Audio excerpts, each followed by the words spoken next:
How quickly does he connect with the supports? Maybe invade that jungle, kill off the Drow once or twice, offset the kind of the disparity of how Drow will have a good laning phase, Medusa might not, and then the kind of the catch-up game. But yeah, it's hopefully a much closer game than game one. I do want to see 9 and 3-3 connect. Every time the Brewmaster's out, I want either 3-3 to run to mid, or I want 9 to run to top, or even TP. All right, let's see some synergy in this game number 2, Tundra versus Gambit. Take it away, Cap and Kyle. Yes, hopefully we do get to see some synergy, and hopefully we'll get to see a little bit of Cinder Brew action. That's the second ability name that you guys were looking for. That's right. Really good call on the Brewmaster. I love to be able to see that. Our panel killed it, Kyle. Yeah, they did. Always doing a great job up there. Really glad to see the 3-3 Brew. I think this hero is definitely underpicked. I expect it to come a little bit back into the meta as TI approaches, and I'm surprised they didn't really see any play at the major. We're hovering over just why. Like, the hero's built for the ultimate, and both the Shard and the Scepter are just insanely strong at the moment. Yeah. Last time Tundra did draft this Brewmaster was in the DPC against Team Secret, which they did manage to win that game. And then the 2 other times were Season 1 against Alliance. So they've picked it up a couple times, but not really recently. We didn't see a ton of it at the Animajor. The big difference here is that they actually have a steroid for their Medusa. I think Alacrity actually just, it's an item. And later on in the game, it's 2 items. You just hand the Medusa. It's just so valuable to have. I think Medusa, more than almost any other carry, really benefits from having damage steroids. Gyrocopter, as an example, is also spread damage, as is Luna, but I prefer them with supports that can add sustain, because their damage output typically isn't the issue. We'll see, though. I'm a big fan of Drow for many reasons. The armor ignoring on marksmanship procs. A silence can be really devastating against Medusa, and more importantly, you're going to start dealing a ton of structure damage earlier in the game. So if ASM.GMB, if they learned anything from that last game, I want them to take earlier tier 1s, specifically in mid. I think that'll really help them out. That is something that AUI was kind of talking about. Oh man, the top lane, they just first spiked and clapped the creep wave. They didn't hit Drow at all. So I guess this is part of their game plan. They want to shove the creep wave into the Drow as quick as possible. I don't know, it's a little weird. I mean, totally understand. But now they're going to go for the pull, so. It's for the pull. They push and pull. I guess this is just the Tundra way. They want to get lane control. Makes sense. It's much easier to play into the Drow once you have acquired lane control. Maybe snaking in and go for the deny. Courier. Care. Snaking should, in theory, tank the creep wave outside of the tower, but Nyx may not allow him to. Nope, he's gonna pull right back in, so he'll get the creep equilibrium to their favor. We got the mid matchup of Lornoff versus 9 once again, with a Razor this time of Lornoff, and 9 is Invoker with an early level of the Egg Sword. I'm not sure if that's about Sunstrike or if that's about him just needing more damage to deal with. Well, that's a good point, Kat. I mean, no, it's just an X-Sword Invoker then, right? Yeah, I think so. Which is a little surprising to me because Wex is very good against the Razor Tide. They have a great setup for it, both supports. My concern is that, as you can see, like the laning phase isn't really favored for X-Sword Invoker here. I think Wex does much better. You just hold snap EMP, drain the Razor.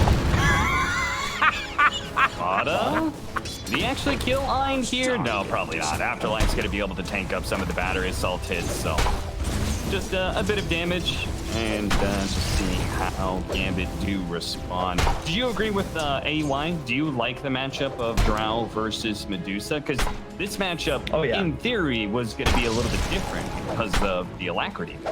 Yeah, this was my favorite thing. You know, back in my day, EG, we're still picking Medusa for RTZ, and I think we only ever beat it with we beat it with Drow twice, but that was like a different kind of Drow. But it's still the same concept. You just later on in the game you outrange. You're gonna get towers earlier. and the silence. I go back to the silence because Medusa, typically it's all about the stone gaze timing. And if you get her post Manta, it's such a long silence, you can almost completely prevent stone gaze. And marksmanship procs now very effective when you consider how high Medusa's base armor typically goes. And the fact that the hero never really buys any plus armor items. No, certainly not. This is not a hero that wants to be able to go AC. Fada coming in early Sunstrike. That might be enough to be able to kill Afterlife here. The helping hand from their mid laner allows them to be able to pick up the Afterlife for Snaking, copping a bit of damage here. Dream out of mana though as a result. They do have the impale going up and they actually have this kill. Snaking turned around but he's going to kill himself on the spike characters. Now score even up 1-1. Yeah, so far so good really, I think for both sides, but more I think Tundra have a pretty huge advantage in this draft if it goes to 20-25 minutes and they're still even. As long as Brew gets ult off, it's pretty game breaking because Razor 3 BKB just gets tossed up into the air, completely negated. Can do the same to the Tide Hunter. And Invoker, especially with this Midas first item it appears for 9, like you're just gonna outscale. I once again go back to the lack. That ability needs to nerf. It's incredibly good. Dream getting very, very low. 33 looks to be able to run him down with the clap, and yeah, Dream knows he's dead, so he turns around and does as much damage as possible before he inevitably falls. And that's with the creep wave underneath tower too, so that's gonna hurt Dream quite a lot.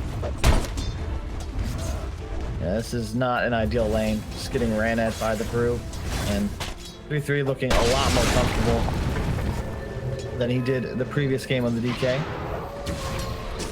Watch that one again. This early Exort Invoker, 2 Sunstrikes certainly helped out a lot when it comes to winning the lane. As we finish up this replay, we're going to go back inside the game where Lornoff does manage to run down 9's Invoker. So at least the mid lane is now being won by ASM. Yep. Huge. It's to be expected though, to be fair. Like Invoker, you just don't win the lane against Razor. He links you off cooldown. Has really nice chasing potential as we just saw there. Gonna watch it pretty much just high skill gameplay, link and chase.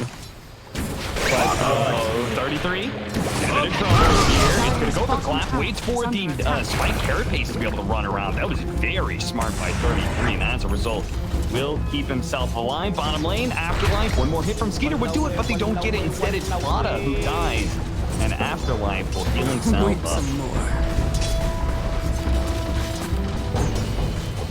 And yeah, nothing crazy going down. Still, I want to reiterate, this game for Razor is very difficult to carry. You need a BKB, otherwise you get tornadoed. However, you also kind of need to scale. So he went for the Treads build just for early fighting. It just feels like he's going to need to just take over. So maybe this is how it starts. Haste Rune, dive. Big dive at Skeeter. Hobbs tries to separate the two of them, but the damage is already done. Skeeter's easily going to get run down, and Fada may die as well. Outside of the range of the plasma field, but they know where he is. And he's certainly not going to be hiding from Gambit for very long, as, again, Ice Vortex, they have all these vision abilities on the side of Gambit. It's simply not possible for the Clockwork to do anything. 9 is pressuring mid lane in the meantime, though. We have not seen this in a long time. I feel like the last time I saw a true Exort Invoker was, remember that OG VP Finals 2017 Steve Major, where Miracle just went Treads drums and just pushed. It's still somewhat viable. We just always see plus wax. And Brewmaster hit 6, dead Drow. Yeah, he, maybe if he TP'd a little bit sooner, the animation would have prevented the Hurl Boulder from coming out from the Earth Panda fast enough, but sadly, Dream a little bit late on that, so he's gonna have to walk out. Saw that. Lornoff, as he TP's in, gives the bottle charge to his Nexus assassin. It's negligible, but it's high skill. Please do that for your supports. Dire's top tower is under attack. If you guys can't tell, Kyle is currently playing pubs right now, and he's playing mid lane. really hitting on that point. He's going to show up, though. Voronoff with a 2-man smoke thanks to immersion is going to be able to catch up to 33 here. Awkward little tree place to be, but at the same time, thanks to immersion, 33's kept in place long enough. Voronoff is playing his Razor as if he's on puck. He's already ganked now both side lanes successfully, and it's necessary. Yeah, you look at his team's lineup. Tidehunter, Drow certainly aren't going to be making moves. I'm a little disappointed Ein hasn't been able to stack as much as I would have hoped. Only the one double on Ancients. I love having a bit more there because as soon as Ein's level 7, you just clear an Ancient stack at no threat. So if he can go up, yeah, he's going to do it. Get that up to 4 or 5, and that's pretty much a free blink or Solar Crest, depending on the route Afterlife wants to go. Afterlife is going to take a bit of damage here, but obviously a Clockwork at level 4 isn't much of a threat to it, especially since Ring of Health and a Cloak. Now he's got Hood complete. Well, that magic damage should never really be much of an issue. I'll take that. Dream going to start clearing through the triangle. Nine's doing similar here with his Invoker with the Hand of Midas early on. Feels like he's going to get to that point of Cataclysm. If they can get the right initiations, like Fada's gameplay is going to be huge. It's going to be hugely impactful to the Cataclysm. That is going to be inevitable. I mean, that's like the Invoker play, right? You just, I think, nice blast. Version is to come in, throws out. Oh no, he missed staking. Still trying to burst him down. Does manage to with just the extra hit. Still though, because of the hack, Nine is able to get away from Voronoff. Voronoff's just gonna clear this creep wave and maybe put it in a bit of damage. Radiant's middle tower is under attack. So against Nigma in the later phase of the tournament, teams just banned Invoker first 2. And I still don't understand what the counter to Cataclysm is, which almost certainly is what Nine will play for. I like this adaptation because of the aforementioned alacrity, but also because, you know, it's a faster Midas hero. You know, Razor just kind of felt lost in the previous game. It's not like Nine played poorly, but he's a Razor. Like, what is he supposed to build that wins his team a game 40 minutes plus? This time, fast Midas, he is down to clown and just chill out, farm jungle. He's going to look to push mid now with the double forge and catapult. Somebody's going to have to address this. Dire's middle tower. It definitely feels like the shoe is on the other foot here as Voronoff has to be super aggressive now in this game as they're going to be able to find a pickoff on Fada. AS.GMB as a whole, the aggressors throughout this. Are fortified. It's so tough though, like they're losing 2 towers. Definitely doesn't feel good. Dream is about to be gone on while they're going to go for immersion at the same time. Blocking him in, nicely done by 33. The Finger of Death is good enough. Meanwhile, Dream did manage to get away from 9 due to a bit of a whiff there on the beat. Radiant's bottom tower. We'll get a tower and trade, but yeah, I think you have the right read where previously it felt like AS.GMB had a pretty big strategical edge. This time, I think Tundra just chilling. You know, the Tidehunter will certainly be a problem, but this time the Brewmaster should give them an equalizer in the team fights. And again, AUI did say that Drow outscales Medusa going later into the game, but we're kind of thinking because of the Cataclysm Invoker that the late game is. Sorry to interrupt you, Cap, but I guess Skeeter may have been watching some NA replays because this Midas Dusa rush 2 games in a row. This is straight out of the Eternal Envy playbook. I don't know any other carry who does this. Taking is going to get swept up here as another move from AS.GMB. They're trying to move Voronoff from side to side of the map as much as possible. So far, though, they're mostly just getting support kills. He makes me so nervous, Cap, because he always farms without mana shield on. So if all of a sudden Nyx Assassin were to catch him, he's just dead. There's no sentry there. If Nyx Assassin was just hunting him, he's just dead. Death and gold. What? He knew it was on cooldown. He's got the game read. Maybe immersion. I don't know. Maybe they actually showed the vendetta in that gank up at top. I'm not that's true. Sure. That's true. just trying to be as efficient as humanly possible, as that's what he's doing with this Hand of Midas. Once again, trying to get that fast level 20 with the Aghanim Scepter, which will mean that the team fight and his other heroes are going to scale into the late game very nicely. Like, it looks like in some ways, his two other cores are making sure they go late, and Skeeter is making sure that he's going to be able to play the mid-game team fight.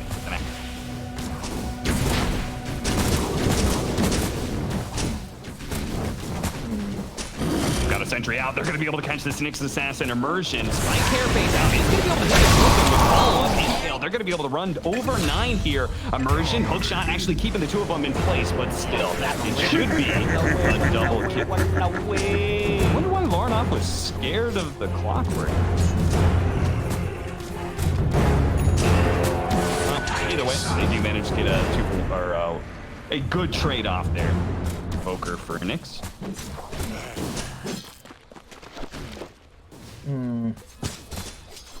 I want to. Lorinov is playing about as well as you can ask for a Razor in this game. I think his item build as well, we were discussing it, he needs the BKB, but how will he scale? Well, he has the BKB, and scaling, I guess, will just come down to winning every single fight from here on out. And I wish him luck. It is a tough challenge. Top net worth, but you know, against double Midas cores. Sorry, triple Midas. Oh my, that's not S4, that's 3-3. They have 3 Midases.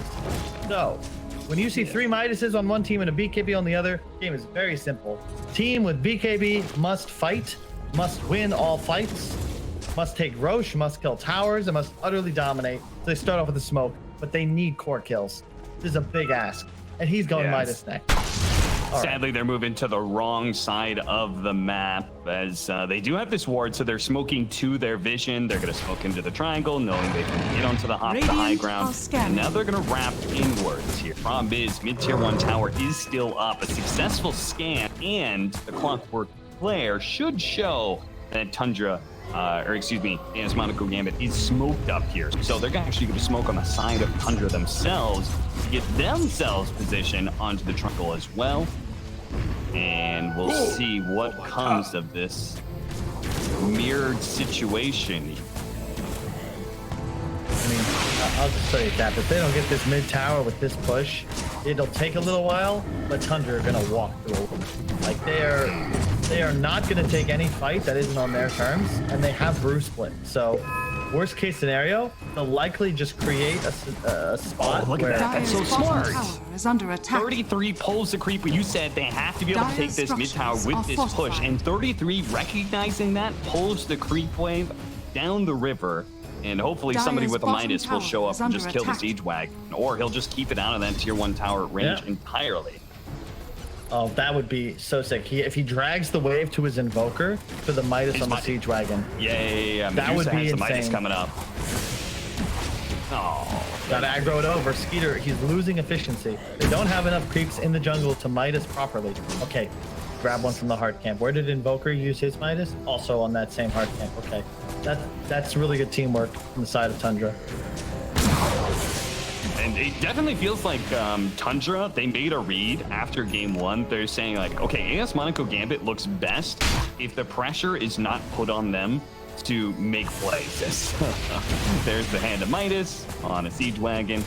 Oh. Hey, that's the value of Hand of Midas.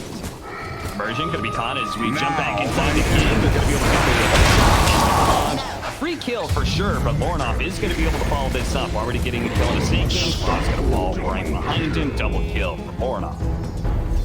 We'll say this is the kind of game where young squads like ASM.GMB struggle. Radiant's bottom tower is under attack. You're playing against a team that is not interested in combat. It's shenanigans and scaling. So close this. It's sort of like when you play against Tinker in a way. You need to play aggressively, but with balance. Because when you're going into a brew specifically, you can't dive too deep. Lornoff has to be really cautious about aggressive uses of the BKB. Because if he dives in too long, like he's hooked, there's a line with Finger, Brew Split could isolate him from his team. It's a very tough game, and this mid tower is not taking damage. Do you think he has the Radiant's right bottom idea? Like you tower said, is under with attack. balance, right? And part of the balance is making sure that you do scale the late game. So in a way, it means this Hand of Midas, it looks kind of funky, but it may be just exactly what he needs, right? It's Nada should die here from. Another trial. He missed the hook shot on his allies, you know. Dire's It's top honestly, tower it's is easier under to hit attack. hooks on enemies than allies. Radiant's middle tower is under attack. 100%. So yeah, do you agree with this Hand of Midas for the Razor? I don't mind it because I don't know what else you can really get as a scaling I'll item take for that. Razor, right? Clearing creeps faster. You're not a Maelstrom hero. You're not a Radiance hero. So if you're just trying to hard scale, Midas is really your best option. And because of his maxed out plasma fields, as said, he's been top net worth for most of the game.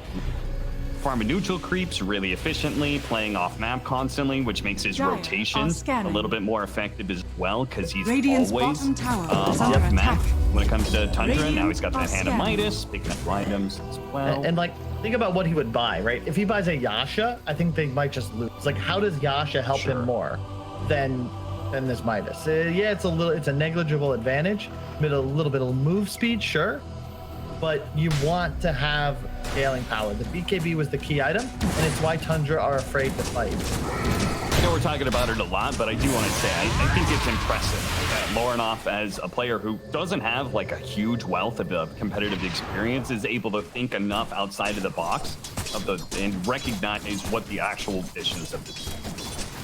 So I think this, like, it goes to show a bit of sophistication as. Yes, definitely. I mean, Lorinoff, I'm with FNG. I think this guy's the real deal.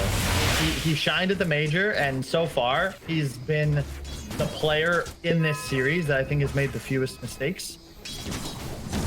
Tundra? And they close. I'm clicking around on heroes, making sure. Yep, no, there's definitely nobody with a smoke. No, they're just chilling. They're 5 Mine men is off together. cooldown. I think a smoke. Is it coming?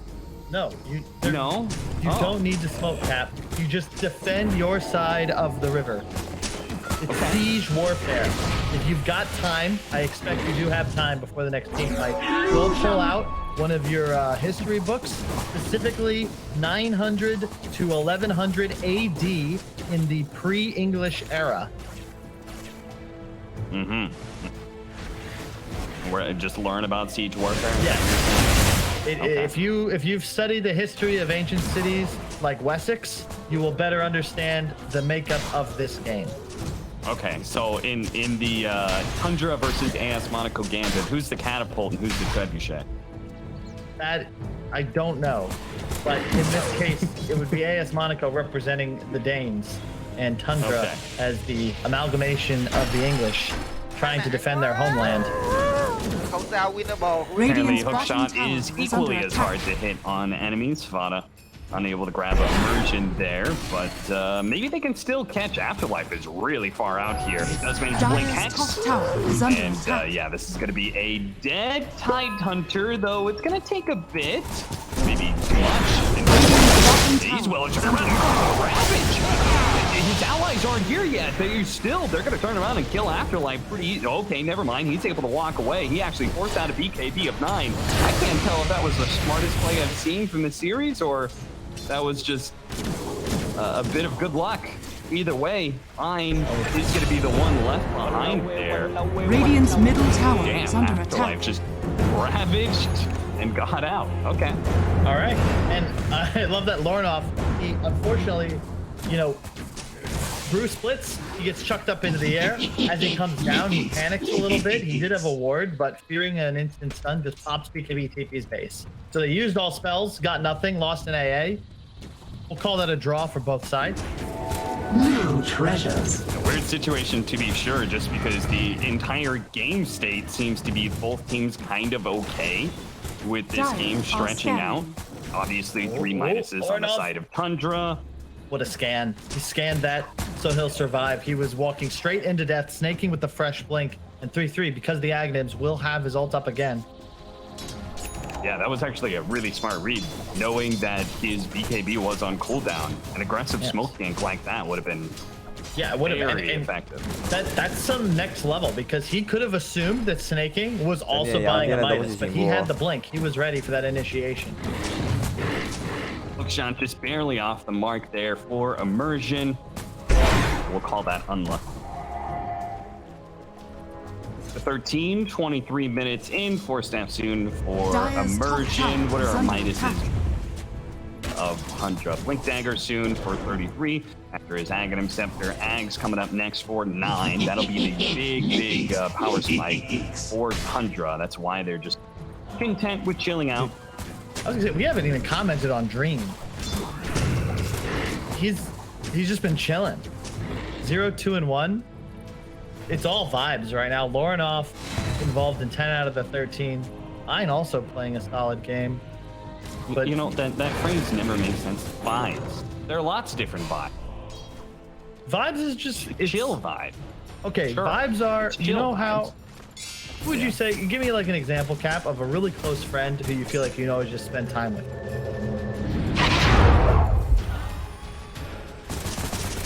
You want me to say you? Cap? No, you can say whoever you want. I'm not trying to put words in your mouth. But vibes go are ahead, just Kyle. you Kyle, invite go ahead. over. You just invite. It's the person that's just like, hey, what you doing? Nothing. You want to come over? Okay, sure. And maybe you just chill on the couch and don't talk, right? But it's vibes. It's stuff. That stream playing this game. Now they're into Roche. We've got a lot of minus armor and the Ravage threat. 3-3's on his way. I think they're in time. Yeah, They stopped the it's Midas, going Cap. down fast. There goes the flare, but unfortunately, Tundra links this one, and Roshan's dead before they can get there. And now Tundra needs to decide whether or not they're going to fight into PH. May the Drow keep you safe. Dyer's middle tower is under attack. Now that at least they get control of the triangle and an advantage. So from Tundra's perspective, if they weren't trying to fight 5 minutes ago, I don't think they'll want to fight for another 5 minutes. They're closing on the Aghanims on 9. He has his BKB already, so they're approaching Dyer's bottom just like the tower I is under win attack. button phase of the game, where they pop, split, Cataclysm, hook, Lion stun, and theoretically kill everyone. To be fair, you said, like, I don't know how to counter Cataclysm. The only real way is force, right? And if you look at the side of Dyer's AS bottom Monaco tower Gambit, is under attack. literally 4 of them Dyer's have force structures staff. are fortified. That's a great point. That is the counter to Cataclysm. As long as you don't get caught by some like really big stun, but they don't have like Kite Hunter wreck. Disable everybody from being No, able to get that- off force staff. That's actually a really good point, Cap, because the Force Staff's obviously... Who else is going to be leaving ESL1 Summer? Right now, Tundra needs to be able to claim this win, otherwise they're going to be eliminated. And then on the B string, we also have GG versus Team Unique. So, that as well.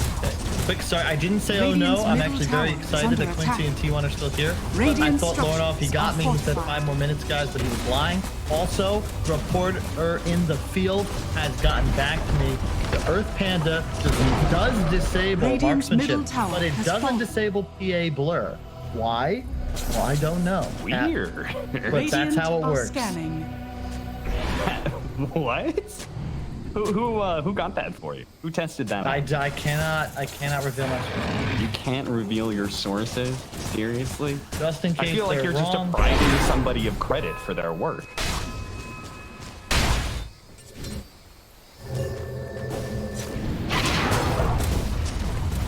Can't do 1,000 it, net Cap. worth lead for Tundra, and as it stands right now, we may not. Okay, no. There's definitely going to be play here. Cream is about. I was going to say he's about to die, but 9 is running away, so maybe they're not. No, I guess okay. because he has an Aegis, they don't want to risk getting caught. Well, not doing anything seems to be the name of this game. 3-3 has had an Aghanims for what, 15 minutes now? I don't think he's used the second split. Yeah, And he's being hunted. kind of, yeah. At the same time, Fauna is What? right behind him, leading off with the Impale. Before Dream is there, Mix be able to finish spot it. Instead, no, bouncing off into Krongs with the spike carapace action. There's some things Cute little move you by weren't meant to Immersion. see. Such as I dig tomorrow. Lornoff's build, by the way. His net worth, you can see why he went for the Midas, right? Because even with its second item and 604, he'd still fall into 4th net worth just because of the nature of his hero. But I think the Blink is the way to play this. He wants to get right on top of the Medusa or the Invoker, Link BKB. And entering the fight is the difficulty. You have to deal with potential Blink initiation, the Clock Hooks, the Brew Tornado. Now he's able to get optimum positioning and then just pop people. Trying to sandwich Tundra right now, Radiant's but they top do tower just is under barely dodge the slammer here. Radiant structures Moving are up the fortified. side lane, Sky Squad's getting thrown out to see if they can find anybody behind this tier 1 tower. Dream has just decided it's time to use this Aegis as aggressively as possible. As they're going to just backdoor this tier 1 Radiant's tower. top tower has And fallen. they still have their Razor pushing down the mid lane. Emerging, looking for an opening. There means a fight onto Sneaky. He gets first down, almost immediately. A buyback coming out Get from my him. ass 4 back. staff, double 4 staff. And then you Immersion can die. out of harm's way. Radiant's And the rest of middle AS tower is Monaco under Gambit attack. just regrouping that high ground.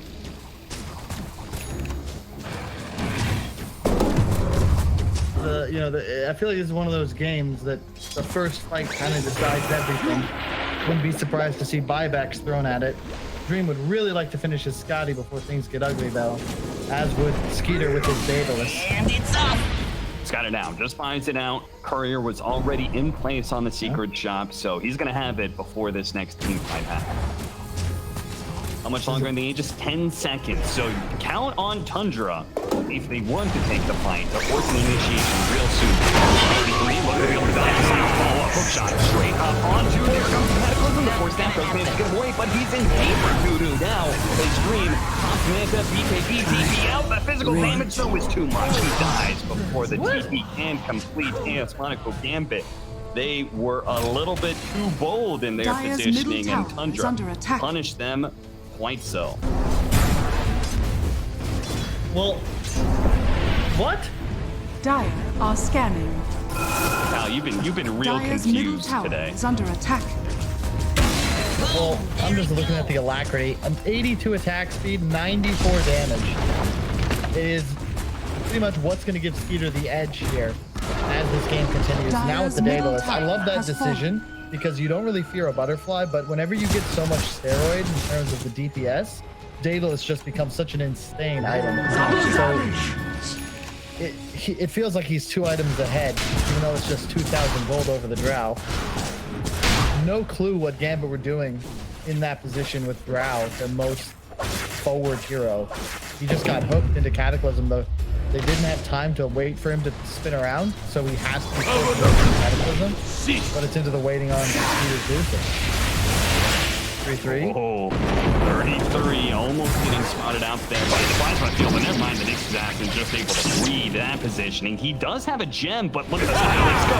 He's able to pop his ultimate and should be able to get away from here. He's going to turn around, throw the pandas at them, but of course he can always use split cancel to jump onto the storm pandas. It's not like he's putting him. As long as he actually hits the button, which he does. I've seen Brewmasters forget Dire's to hit the top button, tower is in under which case attack. you automatically go back to the earth. I care. Dire's structures are fortified. 6k gold lead.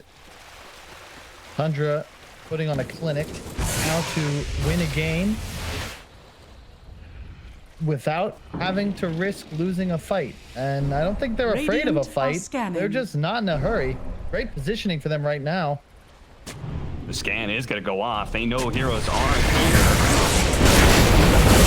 Medusa, they're going to set up. Okay, killing Fodder first. That's going to be an easy one. But the bigger initiation is going to be around this time. The Cataclysm, 4 snapping away. 0 damage really being done. The 2 frontline heroes. Fine, cops one of them. But ultimately, it's 2 support pink-offs for AS Monaco Gambit. Cap, Dire's top tower is under attack. I don't know. I went for a walk earlier. I was playing Pokemon Go. I captured a Psyduck, and I haven't really recovered since. Because right now, all You're in I a can... constant state of confusion. Correct. Is that what you're saying, Kyle? Correct. And I don't, I'm not getting the right rolls to remove Radiant's it. middle tower is Tundra, under attack. I believe if they just plant their Medusa, between enemy heroes. Radiant structures are fortified. Do they just take a fight? This is their time to go, you would think. Roshan is going to spawn in 3 seconds, and ASM.GMB, they're going to see it pop. There it is, and they're going to say, oh, ding, ding, ding. We got to go for this. Who would take this guard? My bet is Drow Ranger, because like I said, I already think that card's pretty good. That's really, you're right. That's part of the move. You can be healed by switching out the Cosmo. Can we get a co-cast? JJ, too confused I right said now. I'm sorry. What? How long did you have that ready? Did he know about bitter berries? Holy shit, Spider Legs! Oh, what a pickoff! That was a massive one. Shout out to in the right position to reveal. Now they're going to be able to catch. Okay, that's not good. Life number 1 of the Drow got BKB on the second one, so should be able to TP away. Cataclysm. Okay, it's not enough. Not enough. He's good. They're trying to catch more heroes, so 33 looking to be able to tornado somebody. Just comes off cooldown. If he spots immersion, he can get him, runs past him. Oh no! Misses out on both the support kills. Coming mid now, but they're a bit late. And Tundra, they're playing a little sluggish today. I feel like part of it could be, of course, we're in the summer months, record highs. This team seems to be better suited for winter weather. Bounty! What's that layer of frost in the Tundra that rarely melts until, yes, the permafrost. Permafrost layer is coming down in summer. Mosquitoes are gonna have a blue ocean event in the Arctic by the end of this decade. Very exciting times ahead for humanity. I'm personally very excited. BKB for the Medusa. ASM.GMB was going to go for a smoke. Afterlife has a boots, a travel as well. Both of these teams are just itemizing. Yeah, you know what? Screw it. This game's to go to like 60 minutes. So everyone needs a scaling item, it seems. Yeah. 60 minutes. That's my prediction. Radiant's bottom tower is under attack. 72 seconds. Okay, Immersion, they're actually starting this one off. And Shiva's looking to be able to slow heroes down, but hook shot does land. We'll be able to get the push back onto Lorna. Force Snap's getting around. Nice Ravage, though, on the 3. Unfortunately, Lorna only just now showing up. Will manage to kill the support. 9, not able to get away either. And look at that. Dream going to war right now on a Skeeter. Demolishes the carry. Now he's going to go for 33 rulings as well. Fortunately, Storm Panda is away. And once again, Kyle is confused. Radiant's when did middle 9 buy back? Radiant's middle died without BKB. Both he and Skeeter have died without buyback and with BKBs off cooldown.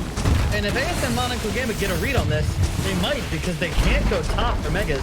They can just go for the win. Radiant's middle barracks are under attack. They're pinging it. Yeah, go for the win.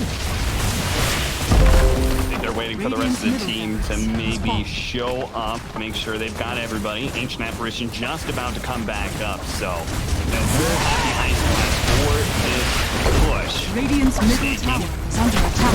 Find the death zone. Find a way. Oh, he's getting the death zone. You're right, Kyle. He's got the minus armor. It's over.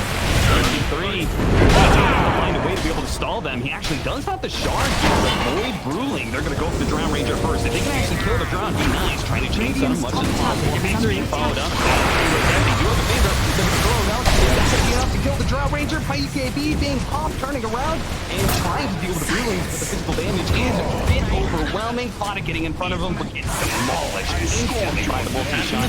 Still, though, Dream is going to have to back away. It's going to TP out. ASM.GMB could have continued their assault, but decide against it. Wait,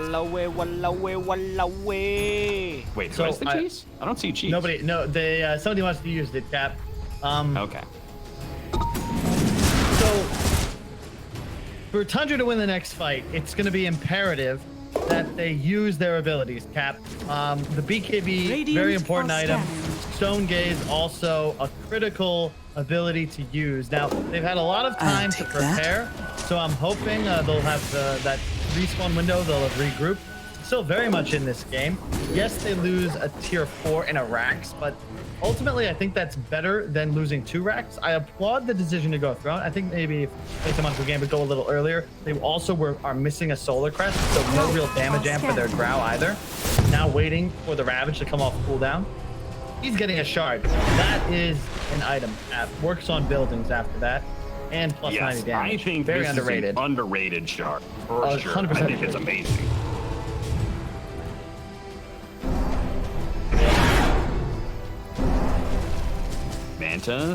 Manta Illusion's pushing forward once again. Tundra is looking to take a fight on the triangle around this observer ward they have on the high ground. Let's see if Dream gets caught in the same situation twice. No, he won't. We got a flicker, so that's going to help out a lot in this, I think. Set up. Trying to deal with the ward. This time they put Afterlife on the front lines. Replace a ward with one of their own. Right under the vision is fine, though. He's got to be careful. He's the one hero on his team without buyback. Radiant's top tower has fallen. Razor's showing himself, but the rest of the team is going to smoke forward. And they may be able to catch 33 here. 33 going for a TP out. They're not going to see him in time. Way.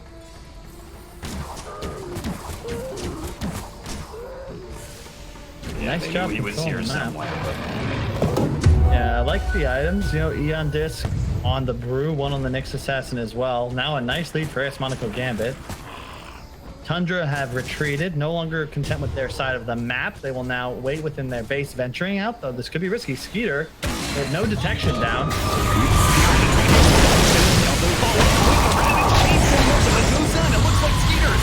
Dead, and he does have a buyback, but sneaking is going to follow him. Oh, look at this, pulling forward more enough. Aggressive right now. Picking at this on 33. He's not going to go for his ultimate, but as well here. Dead, all of them have buybacks, but AS.GMB very likely to force it out of him at this point. 33. 33. He's not going to be able to get this off. He finished this one and a save. Now he instantly buys back. Drow is exposed. We have to buy back. Now they've got to get him to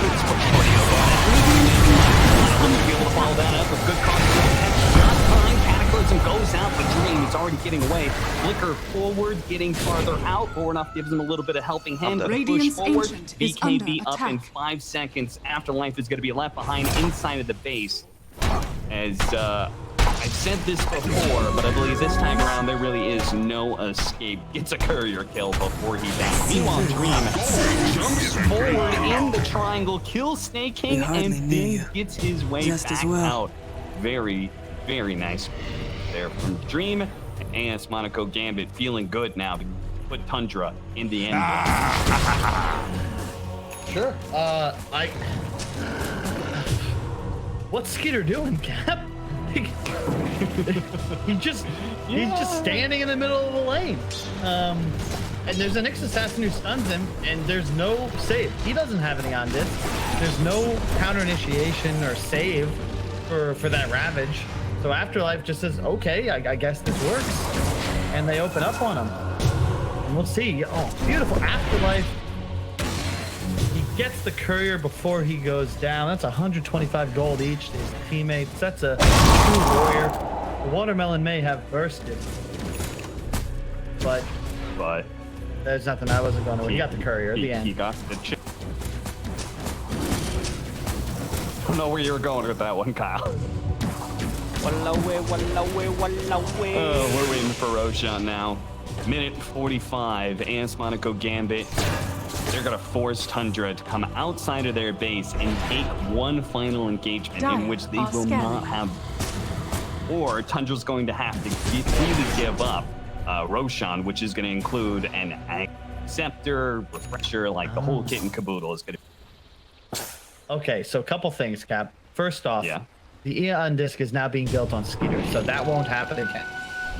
In addition, I've just realized, AS.GMB. Perhaps, I don't know if you've heard of this ASMR thing. It's all the meta now on Twitch. I believe they may be lulling Skeeter into a false sense of